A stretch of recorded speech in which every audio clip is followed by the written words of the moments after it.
Hello, and welcome to Ruben Presents Chet Bastard, a Christmas mystery. A very special episode where nothing real is talked about, and only fiction is delivered to you, the audience. Merry Christmas. Please like, subscribe, and share. And don't forget to comment if you appreciate this type of content.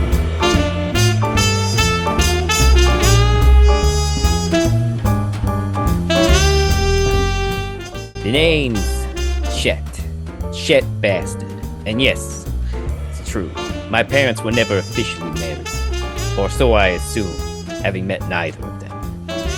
That's right, I'm Chet Bastard Private Eye. I live in the bad side of town, solving the bad kind of crimes. Or at least it used to be the bad side of town with the bad kind of crimes.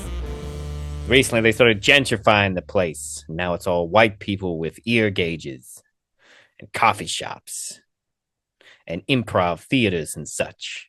So here I sit, Chet Bastard. It's early, Christmas Eve, which means it's like 5 p.m. and the sun's been down for like an hour and a half. It's cold, but I've got a nice bottle of hooch to keep me warm in my office. When suddenly, I hear the doorbell ring as the door opens. And in walks a dame, a real broad. As she walks up to me, I can't help but notice several things about her. She's got the kind of eyes you can drown in like a heroin addict in a pool. She's got titties that bounce like bowls full of jelly. And they jingle too, like jingle bells. I'd like to rock them jingle bells. She wore a bright red and white fur combo type thing. I knew that something interesting was about to happen. Are you Detective Chet Bastard? Why, yes I am, ma'am. Yes I am. The most bastardy Chet Bastards around. I tried to ignore the fact that I had just said nonsense to a hot woman, but her response indicated no concern over my cognitive abilities. Chet Bastard, the name's Mrs. Claus, and I'm here because I need your help. I have terrible concerns that someone is out to get my dear husband, Mr. Claus. I secretly suspect that the elves are planning an uprising for terrible factory conditions. I need you to come help me make sure they don't do something crazy, like form a union or kill Santa Claus. I could tell she was serious. Now, there might have been a part of me at another time of day, another time of the year that I would have stopped and been, this lady's crazy, and kicked her out of my office. But that day was not today. She was looking good, and I wasn't going to miss an opportunity to help out this lady. This broad, this dame, this fine piece of Christmas cheesecake. After about 30 seconds of me staring so far down her cleavage I could see her navel, my brain finally started working. How? Well, see here, Mrs. Claus. I'll be happy to take on your case. But I'm a long way from the North Pole. I don't suppose you could forward me some money so I could get there. She handed me a key and she said, It's a magic key, honey. You can take it to any mall in America, and it'll take you right to the North Pole. How do you think he visits all them malls? I tried not to consider the fact that our malls were rapidly disappearing, that mall Santas would one day be a thing of the past. Plus, as a kid I always went to go see Archie the Snowman instead. Something about him being a giant snowman really did it for me. Alright, Mrs. Claus, I'm on the case. Alright, good. Just be careful out there. I think I may have been followed. Don't worry, Mrs. Claus.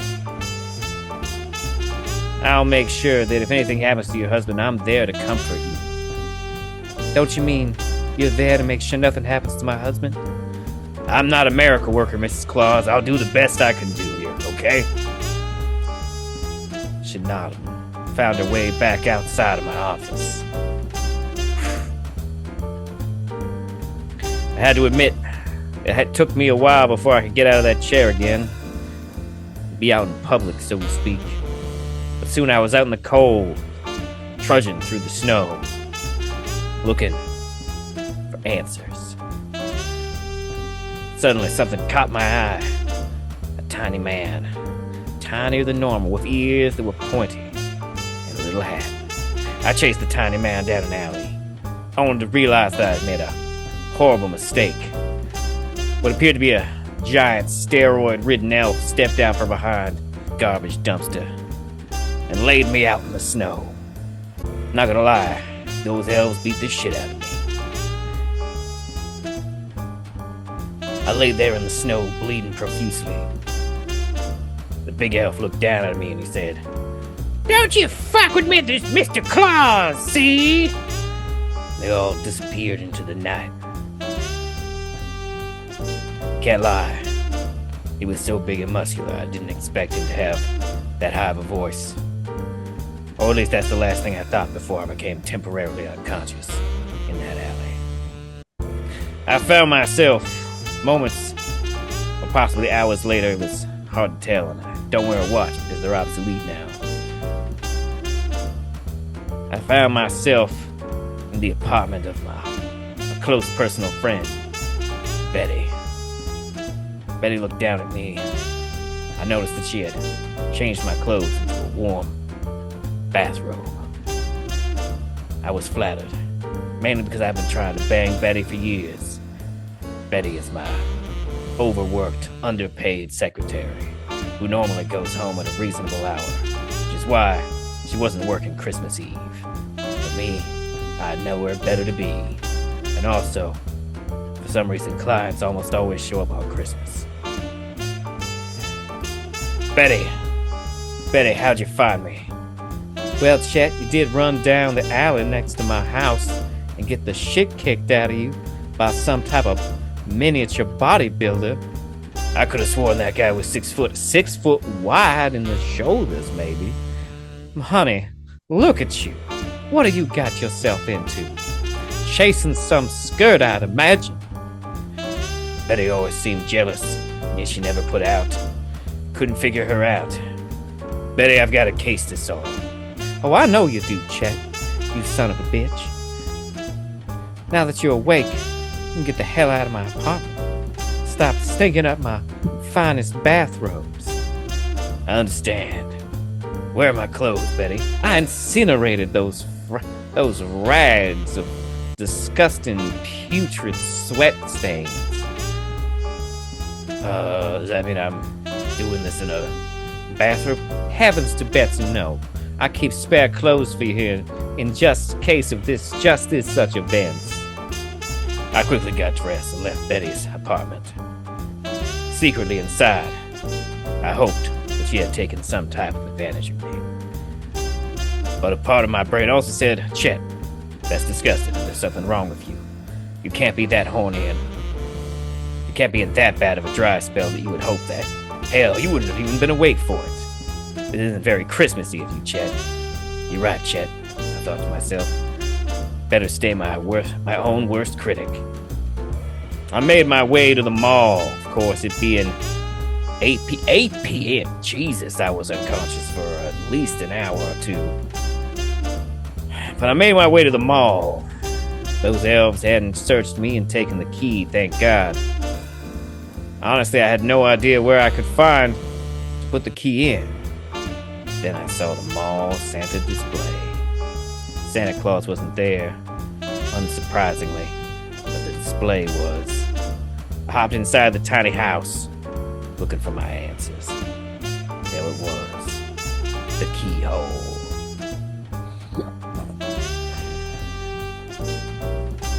I put the key in, and I soon found myself at the North Pole. I looked around, and the vibe, there was something off about that vibe. I looked around and all I saw were what appeared to be happy, cheerful elves. I got down on my knees and started knee walking through the streets, hoping no one would notice. Pulled my hat down so it didn't show off my pointy ears. Fortunately, my long trench coat, my new long trench coat. Damn, Betty, this is nice.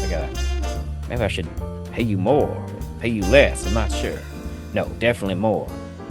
The vibes, though, from Mrs. Claus' description, I assumed the elves was in some type of totalitarian state, a dystopian sort of unpleasantness, capitalism gone awry. But everyone I saw was well fed and happy. All of their bellies and boobies bouncing like bowls full of jelly. No, the elves didn't seem like they were on the verge of some type of terrible uprising at all. Although maybe they were hiding it good. Someone was wrong. Someone didn't smell right at all. But then I saw him. The big elf who beat me up in the alleyway. I snuck after him till he walked down his own, actually not very dark, but brightly lit sort of alleyway deal with, it was very candy cane themed. I snuck up behind him. Having fought men bigger than me, I snuck up behind him and kicked him right in the back of the knees. Every big, muscly, and/or fat fella's biggest weakness, the knees. It dropped him to his knees real quick. He screamed out in pain. Ah, what the fuck, man? Okay, elf. You're gonna give it to me. You're gonna give it to me straight. What do you guys plan to do to kill Santa Claus? What the hell are you talking about, man? We're trying to protect Santa Claus. We were told you were gonna kill him. I was right. Something didn't feel right. Why would Mrs. Claus send me here thinking that they were trying to kill Santa Claus? But meanwhile, they think I'm here to kill Santa Claus. All right, elf. I got some questions and I need some answers. What's up with Mrs. Claus? Mrs. Claus? You mean Santa's number one hottie? Yeah, that broad. I don't know. What do you mean you don't know? Well, she's been acting real weird. Disappearing and whatnot. At odd times of the day and night. Sometimes even odd times of the year. You don't say. And you guys aren't planning some type of uprising? Uprising? What are you talking about? You know, for bad working conditions. Bad working conditions? What? No! Santa Claus is a communist! I couldn't believe my ears. Santa Claus is a communist?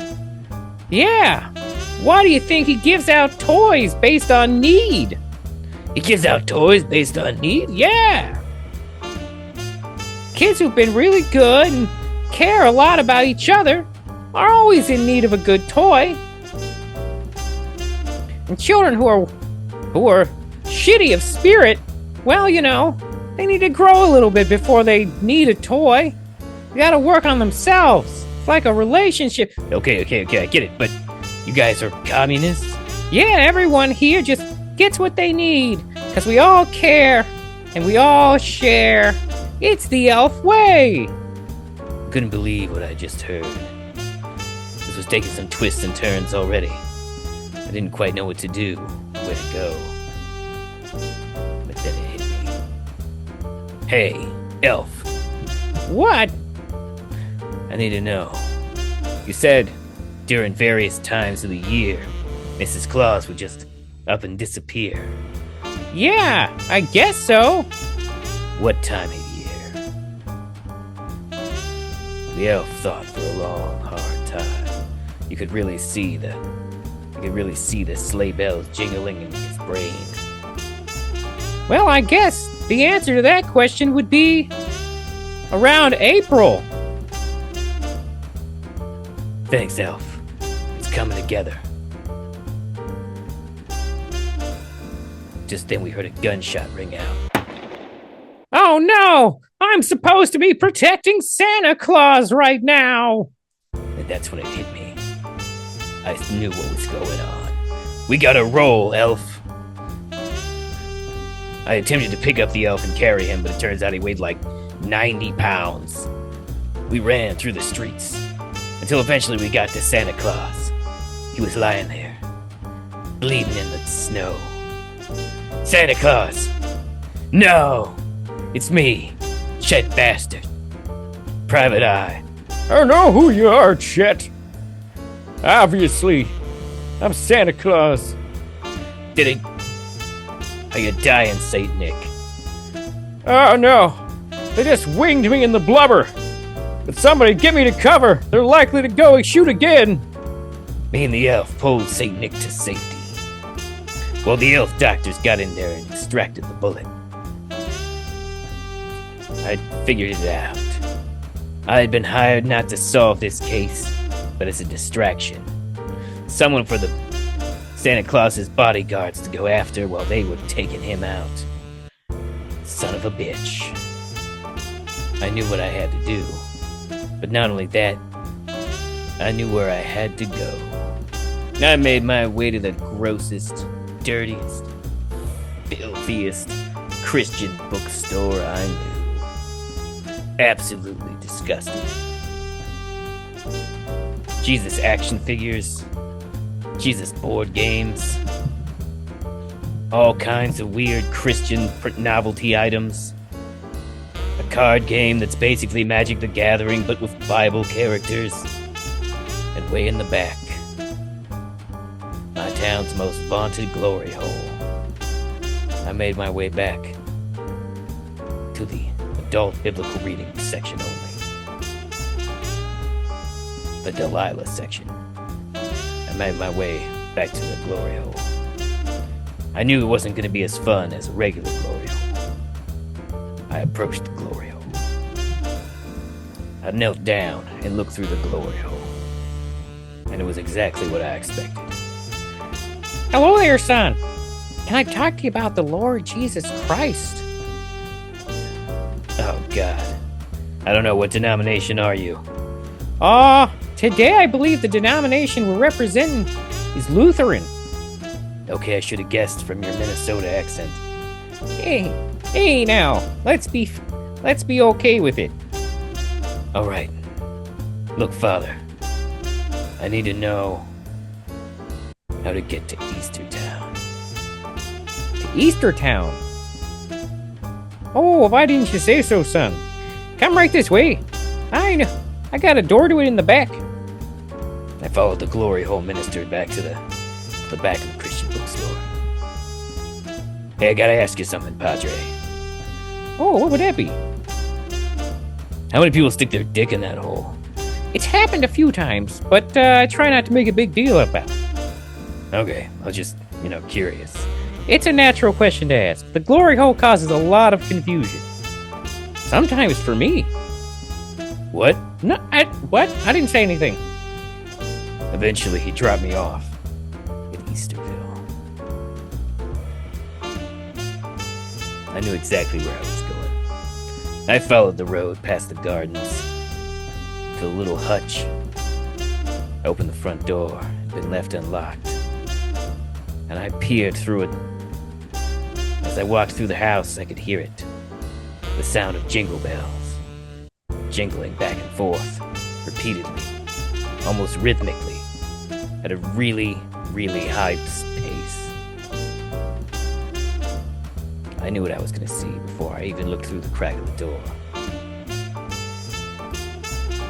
It was Mrs. Claus, getting plowed by the Easter Bunny, really going to town, too. It was nasty, so nasty I can't even tell you the stuff they were saying. So nasty that even Chet Bastard got all flustered and confused and embarrassed. But eventually, I finished up, and I kicked that door open. Nobody fucking move! It's Chet Bastard time. Chet Bastard! How dare you come here? Shut the fuck up, Mrs. Claus. I see what you're doing here. And you too, Easter Bunny. Yeah, Doc, see? Here's how it is, see? I'm the Easter Bunny. I get what I want. And what I want is this fine woman, see? Okay, are you doing Humphrey Bogart or Bugs Bunny? I'm really Shut the fuck up, see? We're tired of old Saint Nick getting all the glory. He's a dirty commie, see? And his dirty commie ways have got to come to an end. You know how much money that old man's sleeping on? How much money he could be making selling toys to kids? Following a true meritocracy, so to speak. You see? Yeah, I see what you're saying there. But that doesn't change one thing. And what's that? I still caught you. I still know your plan, and I know you tried to kill Saint Nick. So what if I did, see? I'm the Easter Bunny. There's nothing you can do to me. Nothing you can do about it. I run this game, see? I'm down with the Pope. I'm down with all of them, see? You come at me, you're coming at the Pope. Come at me, you're coming at the mob, see? I'm the motherfucking... That's when I shot the Easter Bunny dead. Mrs. Claus ran to him. No! I've always loved you more than him. Please, don't leave me here, Easter Bunny. I will be replaced. See? I watched the light go out of Easter Bunny's eyes. I looked down at Mrs. Claus. Well, what are you waiting for, Chet? You're gonna shoot me? You're gonna kill me like you killed the Easter Bunny? No, Mrs. Claus, I'm not. Because I'll only shoot a lady if she shoots at me first. Mrs. Claus, I'm gonna do something worse. I'm gonna post this video. I'm gonna send this video I shot of you on my iPhone having sex with that rabbit to Mr. Claus. There. Send. No! You've ruined my marriage. How could you? How could you do this to Mrs. Claus? Well, you see, Mrs. Claus, I'm a bastard. Chet Bastard. Merry fucking Christmas. I strolled out of Easterville and went back to my office to vigorously rub one out. It had been a pretty good Christmas. I solved a case. I broken up a marriage. And I shot the fucking Easter Bunny. I eventually fell asleep in my office chair with visions of jingle titties